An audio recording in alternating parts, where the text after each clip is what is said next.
Over the weekend, it was announced that Chloe Grace Moretz has married her longtime girlfriend, a model named Kate Harrison, after 8 years. And this is just a year after Chloe Grace Moretz came out to the world as a lesbian, actually. And I was confused because I, for one, forgot that that ever happened. I was like, who comes out in 2024? Is that even a thing anymore? Like, you can just be gay and literally no one cares. Yeah, but in Hollywood, okay. it's good for headlines for a period of time. Yeah. The photos came out and they got this huge spread in Vogue. Chloe was wearing this blue gown instead of a traditional white wedding gown. Meanwhile, Kate Harrison was wearing a white gown. It's interesting because a lot of lesbians, when they get married, one of them does tend to wear a suit, I have noticed. One of them chooses to be the groom. However that works, maybe someone can enlighten me about the unspoken rules of all that. Who proposes? It's so topsy-turvy. I can't make heads or tails of it. I was like 30 when I realized it was topsy-turvy rather than turby. Turvy? Yeah, it's topsy-turvy. Yeah, I didn't learn that no, I guess not recently, but definitely was not young when I realized that. Go on. So Chloe is 28, Kate Harrison is 34. They've been together, I believe, since 2016. Okay. They said a big part of the wedding was about sharing things that Kate and I love with everyone that's going to be there. Fishing, horseback riding, and poker. Our second day, line dancing. As somebody who's getting married, let me just say that sounds expensive. It does. That just sounds really They expensive. also had all of their couture custom designed by Louis Vuitton, so I don't think money is any object for them. That kick-ass money must still be coming in. Yeah, and then she talked about choosing to wear this blue dress. It feels like me. I never really envisioned a wedding dress in my mind growing up. So when we started talking about what it would look like, I knew I would do something non-traditional and not wear white and have it feel different. Is this something you think about? I know the meme is like every little girl dreams of her wedding day. Did you have these thoughts? Do you have these thoughts? All girls/women, like if I could say 99.9% of them, think about their wedding, what they wanted to look and feel like, actually, and what they want to wear. There's a Pew Research study that says that actually only 94%. No, I'm just kidding. Well, I remember this video from a street interview at Liberty University. Asked a bunch of female and male students, like, how often do you think about your future wedding? And all of the women, of course, said like they think about it multiple times a day, every day. Because they're students at Liberty University, like, of course they do. And the guys were like... And the guys weren't as often saying the same thing, but some of them were, because they go to Liberty. But I would imagine even if you went to just a random street corner and asked a bunch of women in that age range that same question, they would still say they often think of their wedding day and, you know, the dress and the everything. But this just is a big question mark for me. This whole concept of a same-sex wedding, because you have completely thrown all tradition out the window, but you have to keep the appearances of some of them, and you kind of pick and choose from a buffet of like which traditions you want to keep and which ones you throw in the garbage. I mean, that feels like, if I'm being honest, like that feels like most of society today in general, like beyond just whether it's same sex or not, is like a lot of it feels like people treat... I'm only saying this because I didn't know how many traditions there were in a wedding until I got engaged, and then I learned just how, like, I didn't even know that like women considered the getting a KitchenAid for your wedding or for your either for your bridal shower or part of your registry was like a rite of passage amongst women and stuff like that. So I feel like in society today, because we live in a more increasingly secular world, that the meaning of the traditions is all but lost. Like nobody really knows. Like you could ask them, like, what does this tradition even mean? And most of them wouldn't be able to tell you what it means. They just know you're supposed to do it. And the wedding industry is such a capitalist racket that it's not about tradition as the idea of tradition states. It's about monetized rituals to make wedding planners more money and give your weddings a semblance of order. And it's got very little to do with whatever the original meaning. It's part of an itinerary. Yeah, like I don't think that that's relegated to just people who are getting married that are gay. I think a lot of it is like, I think it's just been lost. Well, there are some traditions that truly don't matter, in my opinion. Cake cutting. Yeah, who cares whether you cut the cake together or whether you throw the bouquet or you do the garter toss or you do the first dance or this type of song or whatever. I say all of that is up to your own interpretation. Okay. Even the color of the wedding dress, because personally I don't want to wear a white wedding dress and I don't think it matters. Hot take right there, ladies and gentlemen. It is a hot take, but it's like, I'm not saying other people shouldn't. Do you have a color you want to wear? I'm going to probably go for something like black or gray. But I'm just saying those traditions are superficial. A tradition I would say is not superficial, but actually essential to making a wedding an actual ceremony of any importance is like the participants being a man and a woman. Obviously, I'm coming at this from the perspective of a religious person. I'm Catholic. And I don't believe that this is a real wedding.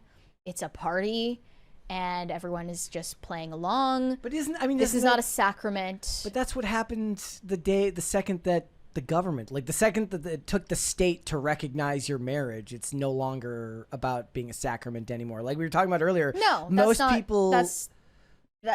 you're coming at this from the perspective that there should be inherently this cavern between the purview of the government and the purview of the church, and I believe in no such distinction, and I don't think that such a distinction should exist.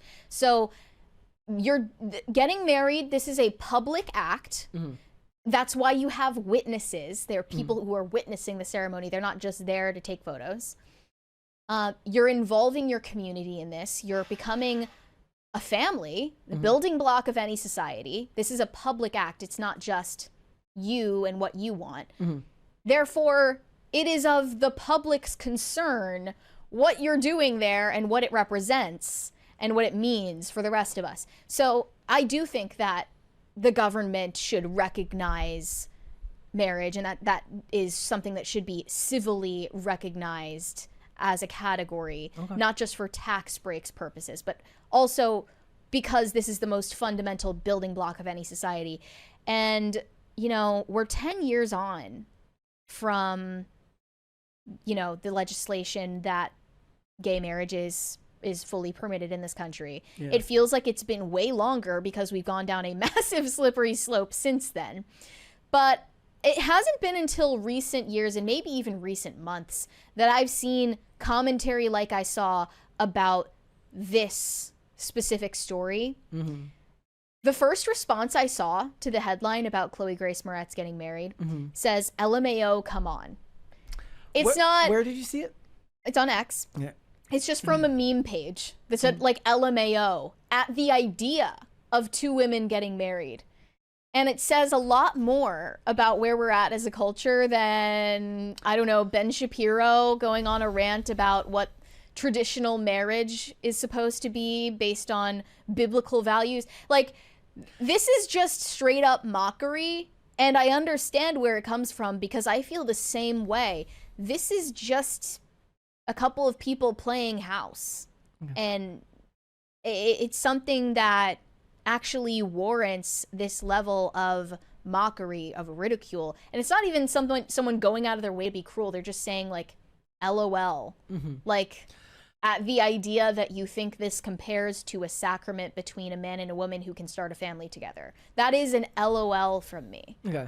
I mean, I think part of that might be algorithmic, which is like the people who may hold ideas closer to yours are going to show up in your feed because every time you like, I don't know if you're actually pretty specific about your likes on I don't X. even like it. I don't like anything. I just save stories about celebrities. That's actually worse. Like that. Like, so the save button destroys your algorithm. I was saving the memes about the movie Savant last night. I woke up this morning and I saw nothing except for stuff like that. I like my algo. But the point is like, I guess culturally, I see your point in that, like, mockery from a meme page is actually probably more indicative of a cultural shift than Ben Shapiro doing some video about it. Doing like a 15-minute monologue about God's design for marriage. But I do think that algorithmically, like, we're all kind of it's kind of like a fishbowl. You can only see out so much as to what is actually going on in the world, and that the argument people are making is that given what's happened, like recent incidents, is that public opinion on these things has shifted a great deal. But I don't know if it's shifted so much that I buy that people are upset that Chloe Grace Moretz is marrying her girlfriend of 8 years. And we could get into a whole discussion about the role of government in these things. And we could get into a whole discussion about where, the power of the church ends and the power of the government begins. All that stuff. Maybe it's just me and I'm kind of boxed into the fact that I'm about to get married, but I can't find myself angry at two adults getting married. And, me, this doesn't bother me. But we could discuss the 8-year relationship part, which seems to be an even bigger discussion these days. Everybody wants to talk about forever boyfriends. What about forever girlfriends? I didn't think that stood out, honestly, because the dynamic between a man and a woman in a relationship is just, it's so different than a lesbian relationship that it doesn't even draw any comparisons whatsoever. Like, they literally have nothing in common. Nothing. I guess when I see this story, in lieu of like all of the things that are going on in the culture, all this feels like as I'm reading something from 2017 or 2018. It doesn't even rate for me. Well, in 2017 or 2018, you would not see responses like this. No, I'm talking about the initial story itself, not the response from the person. And look, the thing is, in 2018, we've already been told that algorithmically people were being suppressed during the Jack Dorsey reign of Twitter. So it's very likely that opinion existed at that time. It was just being suppressed by the powers that be on the platform. Perhaps, but the censorship also creates people's opinions. If you're not exposed to those opinions because of censorship, that actually changes public sentiment. So when criticism of something is censored, you're actually going to have less people who are critical of it. Yeah. I don't know. It's for her, she's I don't even know what last thing I saw her in was The Peripheral. So I don't know what she's doing. I don't know what she's doing these days. It was very boring. And you said the other lady's a model. Yeah, I had never heard of her in my life. Not somebody I'd ever heard of. I also saw the recycled 4chan post about Chloe Grace Moretz here. I want to actually send this to you because it references this photo of her, this paparazzi photo. I don't even know if I want to read this out loud. No, it's too vulgar. It's too vulgar. Okay. But if you know, you know. Yes. One of the responses also said, imagine the pay-per-view after they get married. Another one said, the lesbian meme is way out of control. It was funny at first, but enough's enough. It is mimetic. Yeah. Like, if you... and that's my point of view. If you identify as such, I think that is a form of mimetic desire that doesn't actually reflect, your natural instincts. Another response said, where was it? It was like saying that like lesbians have the shortest marriages statistically. Another one said, must be nice having no skin in the game when war comes around. That one stood out to me. Unless they I guess you're not going to have a husband who goes off to war when World War III pops off. We're roommates that go out for dinner together on these things called dates. Coffee shops are our personality.